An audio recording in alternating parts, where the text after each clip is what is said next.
Food Safety News, which, by the way, hates me personally, I believe, based on prior coverage, had to begrudgingly write an article they probably didn't want to write right after the election and certain results were revealed. And this is a publication that has previously attacked Amos Miller, previously attacked me, so on and so forth. They're in the pocket of big ag is my interpretation. And they wrote a piece that said, guess what? The Pennsylvania election basically was determined the moment the state of Pennsylvania and the federal government went after one Amish farmer known as Amos Miller.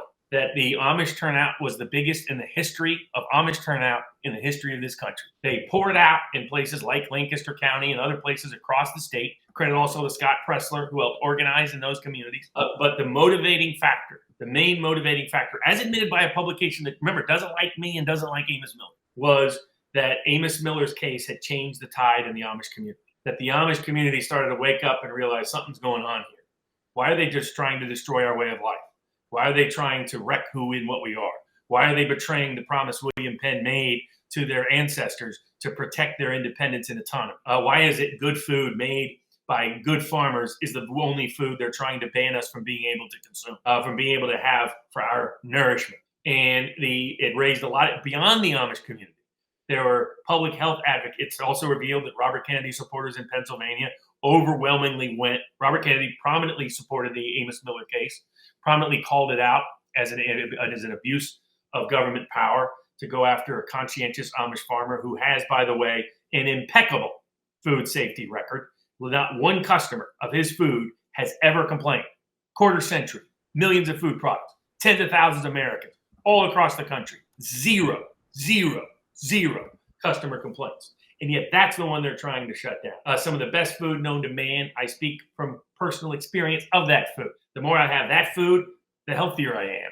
When I don't have access to Amos Miller's food is when I get into trouble. But this article admitted massive Amish turnout that guaranteed Trump was always going to win Pennsylvania and thus the presidential election. Two, that turnout, according to them, and again, they're critics of Amos Miller, was the Amos Miller persecution by the government in the state of Pennsylvania and the federal government.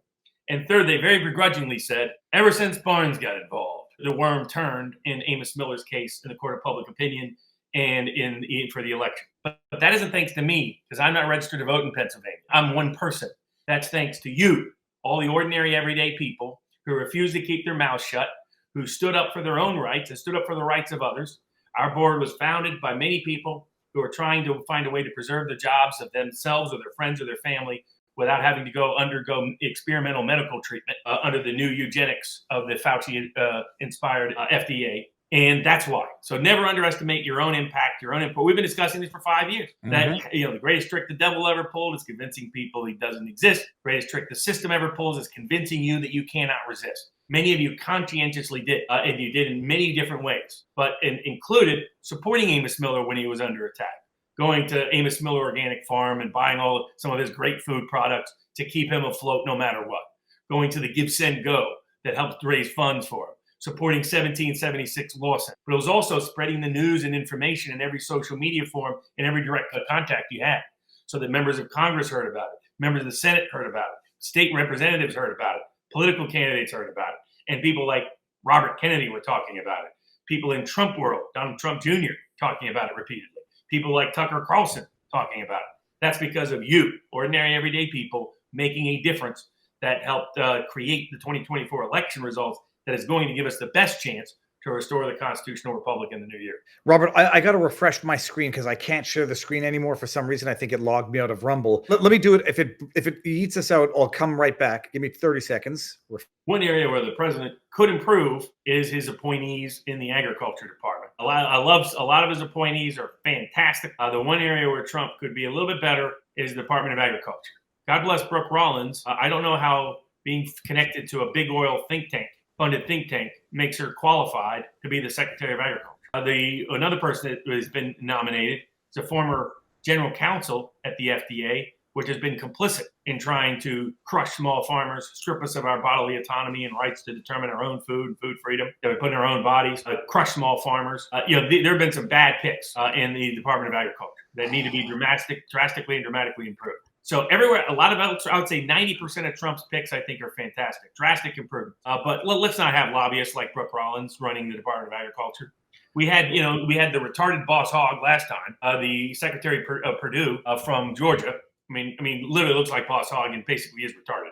And so and that idiot screwed up the Georgia election. It's one area where so this is a message of Trump world: improve and ag. The Amish helped elect President Trump. Remember that when it comes time to consider food and medical policy. The small farmers helped elect President Trump. Remember that when it comes to ag. I don't want to see corporate lobbyists dominated. I don't want to see. And look at Brooke Rollins could prove me wrong, and I would love for her to prove me wrong. And some of these other ponies, I would love to have her prove me wrong. But it's the one area where there needs to be an upgrade, in my opinion.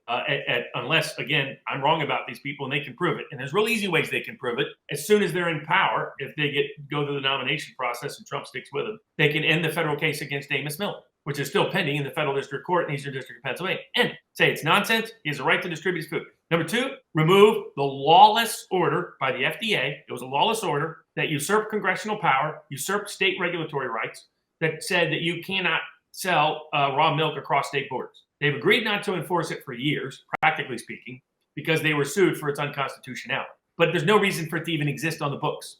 State governments are using it as a pretext to harass and harangue people because they're claiming to enforce federal law. It's the main basis that the state is asserting in state court, Commonwealth Court of Pennsylvania, to try to shut down Amos Miller again. It's the fourth time they've tried to shut him down in a year. It's how nuts and insane they are. You would think after they realized they just helped elect President Trump, these Democratic hacks in Pennsylvania, that maybe this is a bad idea, but they haven't stopped. They're red-pilling the Amish on a daily basis. But people have asked, why haven't the Amish been politically active in the past? They are only politically active when they are directly at risk, and they can have trust and confidence that the people will defend them. And that means Republicans need to deliver. McCormick is a senator from Pennsylvania today solely and wholly because of the Amish in Pennsylvania. So, but to date, he hasn't said jack. He needs to. So you can't keep betraying these audiences, or you get what happened down ballot in 2022 and 2024, which is a lot of blue-collar voters are like, I trust Trump, but I don't trust no Republican. If you want to you need to earn that trust. You know a great way to earn that trust? Stand by the small farmers, stand by the Amish, stand by our rights to control our own bodies and restore our founding fathers' principles that we can buy food directly from the farmer without government permission from some bureaucrat in Scranton or Washington, D.C. I got to bring up that article again because it's actually mind-boggling where it's talking about bird flu virus has been found in raw milk. Here's a reminder of how pasteurization improves safety. I mean, this is like straight up advertising, but it says according to the U.S. We need to be able to just put the under the author big ag whore because that is. But read this. It says they recalled 2 batches of raw unpasteurized milk after bird flu virus was detected in the milk. I mean, can you imagine?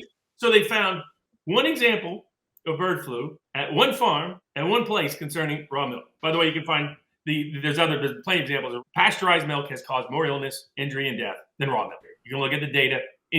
I'll debate anybody on this anywhere, any place, anytime. The information is overwhelmingly in favor of raw milk. It's the milk that we lived on for centuries until the corporatized agriculture took over the dairy industry in the United States and got these rules passed to disfavor raw milk that is being overturned at the local and state level by governments across the ideological and political spectrum. And so the bird flu is just the latest scare to try to control the food that we eat, to try to shut down independent competitors to big pharma and big food, and as another pretext to strip us of our constitutional liberties and rights. Because they got so excited by what they got away with in 2020, they will keep doing it again and again and again until and unless they are disciplined and the law rightly restores constitutional balance. 0 examples of bird flu going to raw milk and infecting someone and causing serious. Well, that's what I was going to ask. You know how you know? Because it ain't in there. They're willing to lie about Amos Miller for years. Say there are 2 people that he caused the illness. We got the actual data during the suit. It turned out their own data proved that they could not have been caused illness by Amos Miller's product. Could not. And that no customer had ever complained, according to the government's own sworn testimony on the stand. So that it was fake. It was a fake allegation. And it's why it's a power grab. They want to control the food. They want to strip us of our constitutional liberties. They say a scary pandemic means we don't have a choice. That's where they're going. We've been down that path in COVID. Let's not revisit it. I forget who I was talking with where they were talking about how COVID itself spreads not through like saliva on the face, but through particles that you have to inhale in order to be absorbed. And like the idea of drinking something with bird flu would give you the two batches of unpasteurized, and that allows everybody to go out and say it's spent totally 6 months trying to gin this up. I've spent some involuntary time at some recent medical health institutions, some hospitals across the country. And what you discover, like right now, I'm working with Werner Mendenhall at massive cases are going to be coming down the pipeline in 2025. And they concern hospital executives knowingly, fraudulently obtaining money from state and federal governments, as well as insurance companies, based on fraudulent VAERS reports. What is VAERS? VAERS is the Vaccine Adverse Event Reporting System. It was imposed as a quid pro quo with immunity for vaccines in the mid-1980s. Congress was like, well, we want to make sure that everything's going on the up and up. So we'll give you this immunity, but everybody's got to report what's really happening, right? That was supposed to be the quid pro quo. What has happened under VAERS is that hospitals, especially during COVID, according to nurse whistleblowers all across the country, falsified the VAERS reports. They knew about vaccine injuries, the COVID vaccine caused. Some cases disability, some cases death. The nurses saw it. They reported it. They were instructed by their superiors to remove it from the medical records so that they could submit reimbursement requests with no vaccine adverse event report being contributed. Why? Because they didn't want an inquiry and investigation that could derail that reimbursement of that big fat cash. And I've been in some hospitals recently where, let's just say some folks there treat you as a guinea pig. And let's stick this in you, stick that in you, stick the other thing in you. And I tend to be less than a deferential patient in that regard, which doesn't always please some of the higher ups. Though I try not to detail too much of my legal record, because then, by golly, I probably won't be getting out of there.